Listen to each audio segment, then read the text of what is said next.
Good morning, Tottenham fans, and I'm a happy Tottenham fan this morning. In my freezing cold car, it's ice everywhere, but I don't care because we've got ice Bergvall. Tottenham's performance yesterday was brilliant. There was so many individual brilliance from lots of Spurs players. There were a couple that were off, but it does not matter. The whole team wanted it more. They fought, they defended well, they countered well. There was so much against us. Nobody believed we could win, other than me, because I stated that we could win this game. Whether I truly believed it or not is a different story. But I bet on us to win this game, and we won. Tottenham put in a performance against the odds, against one of the best teams in world football at the moment, one of the most informed teams, the team that's top of the Champions League group with other teams like Real Madrid, Barcelona, AC Milan, Manchester City. They are top of that league, and we put in a magnificent performance with 10 players not available for this game. You can't underestimate how much of a good performance this was for us to get one foot into that final. And it was unbelievable. What I want to talk about today, I want to talk about Kinskys debut. I want to talk about individual performances, and there were so many good ones. There was a couple of bad ones, but so many good ones. I want to try and concentrate on the positives today. I want to talk about the second yellow card that was never given. I want to talk about why Liverpool wasn't robbed yesterday, and I want to talk about Ange's tactics a little bit because this guy deserves huge credit for getting this team to play like this against the odds, against everything that's happening. I just want to start off the video though by talking about something a lot more important than football and talk about Rodrigo Bentancur. This guy cannot get any luck whatsoever. He's gone from injury to suspension to injury, and now there was rumours that he fainted yesterday. It wasn't a collision. There's other rumours saying it may have been a stroke. I really hope those rumours are not true. Nothing's been confirmed, but it didn't look good. Some people saw the replay. I've not seen a replay of it, but it looked like he fainted to some people. I really hope Bentancur is okay. My thoughts go out to his family. Get well soon, my friend. Now, let's talk about Kinskys debut. Whoa. Right, we thought, Tottenham's scouting. I've scouted a really good goalkeeper. He's going to be a good, upcoming goalkeeper, ready to, try and take Vicario's place in the next few years. Damn, you know what? If he carries on playing, I know it's only one game, but if he carries on playing like this, he will take Vicario's place very soon because he was brilliant on the ball. That bit in the first half where he dinked it over Salah into Jed Spence was no respect given to Salah. Just dinked it over him. There you go. His long range 70-yard passes to Son and to Kulusevski and to Solanke were outstanding. He was so comfortable on the ball that the defenders were so comfortable giving it to him. It made our defense a lot better just having him there to pass to. It was like we had another number six as well as a goalie. He was outstanding. He also did a couple of outstanding saves as well. That ball through from Salah in the second half, where I think it was Nunes that came in and had a shot and he spread his body and saved it. Schmeichel-esque. I'm not going to get over carried away, but I wanted to say that anyway. But then there was another save from an unorthodox Nunes volley, which went into the corner I didn't expect, and he's still done reflexes to save it. There's a couple of times where he spilt the ball when it was awkward from Gakpo, I think it was. But he looked very comfortable. Very comfortable on the ball, very comfortable in the air, collecting the ball. His positional play was spot on for the defenders to find him. He's very quick at coming out. There wasn't much, and he kept a clean sheet. He's only been here for 2 days, and he kept a clean sheet already. And against Liverpool, one of the best attacking teams in world football at the moment, he's kept a clean sheet.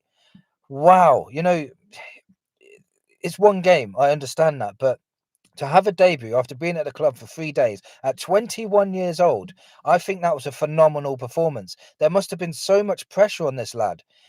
I tell you what, if he's going to get better, he's going to be an outstanding goalkeeper. I'm telling you now.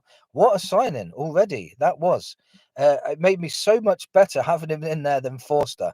I feel a little bit sorry for Brandon Austin because Brandon Austin played brilliant in the last game against Newcastle, but Brandon Austin's going to get minutes maybe in the FA Cup against Tamworth. So, but Kinsky's definitely got to be our number one until Vicaria comes back, and then we'll see how it goes from there.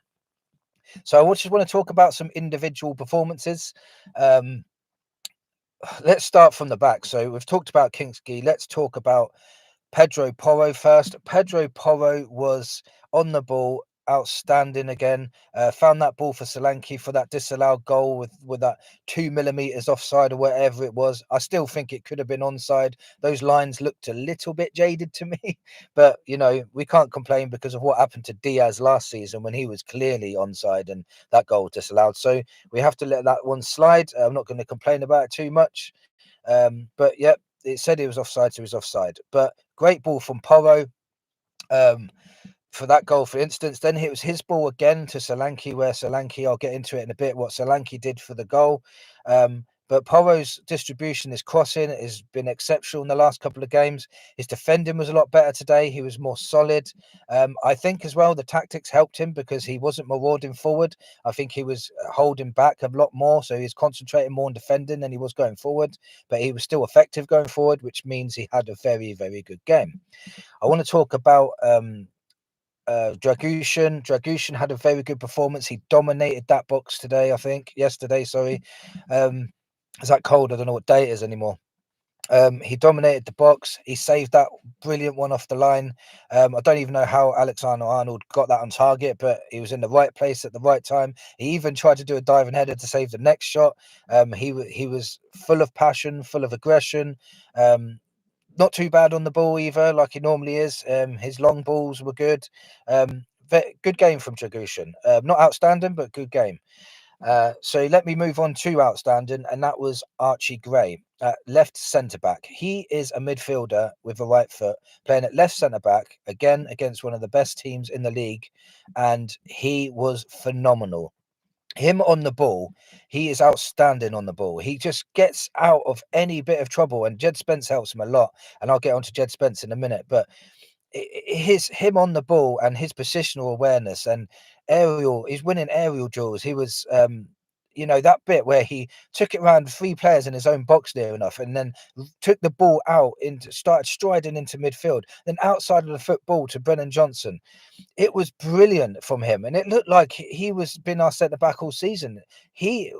It was an outstanding performance. He's 18 years old. Let's not forget how old he is. 18 years old.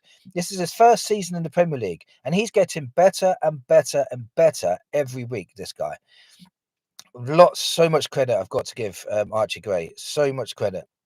And now, Jed Spence I want to talk about a bit, because another guy who was outstanding. He had to literally go back to had to drive all the way back to Liverpool just to put Salah back in there because he forgot that he was still in his pocket. Salah did nothing because Spence marked him out of the game. Spence is not even a left back, and that's what I'm saying. Like, all these things that were against us didn't affect us. And he was left back playing against Mohamed Salah, and Salah did nothing. He marked him out of the game. He beat him in the air. He beat him on ground jaws. He was just as quick as him. And not only that, he was effective going forward as well. Jed Spence put in a phenomenal performance. That was brilliant. That was better than I've seen your doggy all season. That was a better performance than your doggy has been all season. Maybe we need to start rethinking who our number one left back is, or does he need to start playing right back and we need to get another left back in to cover, because he needs to be in this team, Jed Spence. What a player he is. Now, let's move on to the midfield. Basuma, I need to give out a shout out. He got a silly yellow card again, and he needs to stop doing this. He keeps getting silly yellow cards early on in games. But regardless of that yellow card, he's still put in a performance. He's still putting in tackles, still intercepting the ball, still all over the pitch, did not hide. And for that aspect, he played a very, very good game. It reminded me of the game against City when he got a yellow card within 3 minutes and still made a very good performance out of it. So credit to Basuma getting not credit for getting this stupid yellow card early, but credit for what he did after that yellow card. So let's move on to Lucas Bergvall. Another amazing performance. Lucas Bergvall was my man of the match today. There was a few close contenders, but Lucas Bergvall was my man of the match. He was all over the place, everywhere. He was absolutely everywhere. He was on the left wing, on the right wing, tackling back in defence, marauding forward, and I think it's Alisson goal that he doesn't normally get flustered, but Bergvall put so much pressure on him. He literally got a slight away with it the first time, tried to clear it. Bergvall come back again, slid in, and then I think it was Kulusevski tried to shoot, blocked by Van Dijk. It went back to Bergvall. Bergvall had the intelligence to then lay it off to Porro, and Porro should have scored, but just Bergvall then went on to we'll talk about that other bit in a minute, but he then went on to score the winner. Brilliant performance. Brilliant performance from Lucas Bergvall, and he's taken a claim in the first team now. And it goes back to my original analysis about how good the squad is. Spence, squad player. Bergvall, Gray, Dragushin, all squad players, and they're playing brilliantly against Liverpool. Does this not show you that the squad can be very, very good with additional of a couple more players in certain areas that we need? This squad can go up levels. I'm telling you now, just needs a bit of confidence, a bit more consistency. This squad can go up levels. Another player I want to talk about, and that is Dominic Solanke. Proper number 9 performance. Brilliant proper number 9 performance. Had a goal disallowed for being a millimetre offside. But then that battling Konate. Remember, Konate came on as a sub. So Konate was fresh. Solanke should never have won that ball. Beats him to the ball. Not only beats him to the ball, out muscles him, looks up, finds Bergvall. Bergvall scores the winner. Solanke was doing that all game. His relentless pressing, his relentless non-stop running, his will to win. He's a workhorse. He's a brilliant number 9. This now I wasn't sure on Solanke when he came in, but now I am certain Solanke is the man for us at number 9. What a performance again from him.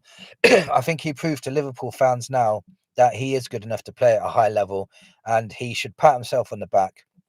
He's always a menace up front. He was something we was missing last season, and hopefully he gets some rest against Tamworth, and Richarlison can take his place, and then he'll be fully fresh for the North London derby because we're going to need him. Brilliant performance from Solanke again, and even when he doesn't score an assist, but even though I don't know how many goals and assists he's got this season, I'm gonna have to check that out and probably do another video on it. But he's getting goals, he's getting assists, and he's working hard for the team. You can't ask much more from a number 9. So now I want to talk about the second yellow card that was never given.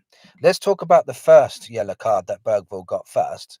So Bergvall went in for a challenge on Diaz, completely missed him. Diaz jumped over him, dived on the floor, made a meal of it like Diaz always does.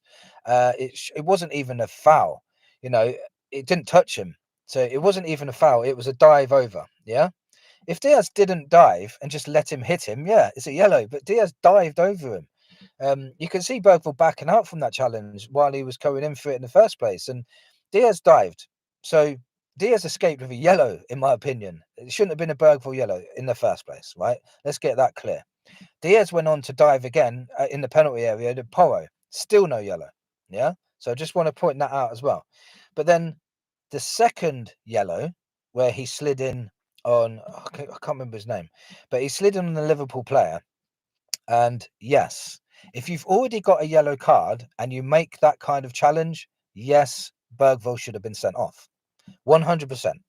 The referee thought he got the ball, referee made a mistake. So then we move on from there. Even worse so, Liverpool had a player off, so they had 10 men, and then we went on to score to rub salt into the wound. So in that aspect, Liverpool were very unlucky, but I'm going to tell you now why they wasn't robbed. They was not robbed because of that.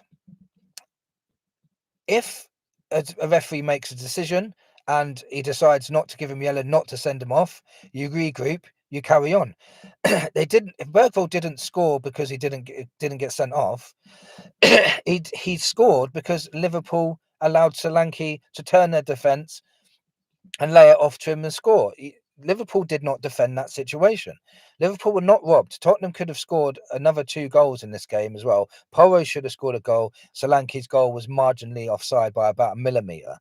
You know, Liverpool were not robbed. Tottenham were the better side yesterday. They were the better side. Liverpool only had, I think, 2 chances really that they could have scored, and they weren't exactly clear cut either. Liverpool didn't play badly. I just think Spurs wanted it a lot more. It was just one of those days where, you know what? If we're still talking about Liverpool's fans saying they got robbed, Spurs had 10 players missing. We had an 18-year-old at left centre-back who's right-footed. We had a right-back at left-back. We had a debut goalkeeper that was only 21 years old. Our main midfielder was an 18-year-old Swedish under-21 player. Kulusevski and Sonny looked knackered. And for you guys to say you were robbed of this draw or victory he was talking about, it's insane. We even lost one of our best midfielders after 7 minutes to a serious whatever happened to him for something serious after 7 minutes. So our whole game plan went out the window after 7 minutes. So for you to say you were robbed, didn't Spurs deserve just one little bit of luck in this game? And that one little bit of luck was the Bergvall not getting sent off. And we took it. We've had so much bad luck. At some point, we're going to get some luck ourselves. So Liverpool were not robbed because of one decision. Not at all. I just want to finish this video on Ange's tactics. Now, so many people comment on my videos, and I really appreciate it. And every view is welcome. But so many people say these words. Ange is naive. I know where they're getting these words from, but that's for another video maybe. Ange is naive. Ange don't know what he's doing. Ange can't hold leads. Ange don't know how to defend. Can any of you tell me, did any of that happen yesterday? Did any of that happen yesterday? Maybe he was playing to the strengths of the squad. Porro and Spence were not marauding forward like they normally do. They were concentrating more on defending. Spurs weren't playing as much of a high line as they were. They were playing more counter-attack football, and Ange's tactics won the day. And not only that, he could not even sub players on really to change the game. We didn't have many options to change this game or to put even more energy into this team. You know, we was forced to sub after 7 minutes to bring Brennan Johnson on. We had to bring Werner on instead for Sonny because Sonny was tired. You know, what did he have as options on the bench as well with those 10 players missing? Ange deserves massive credit for what he just did yesterday.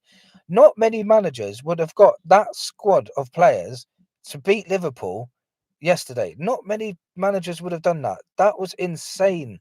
And I'm hoping moving forward, Ange is adapting more. You can see, like I've seen in the recent month or so, Ange's tactics have adapted.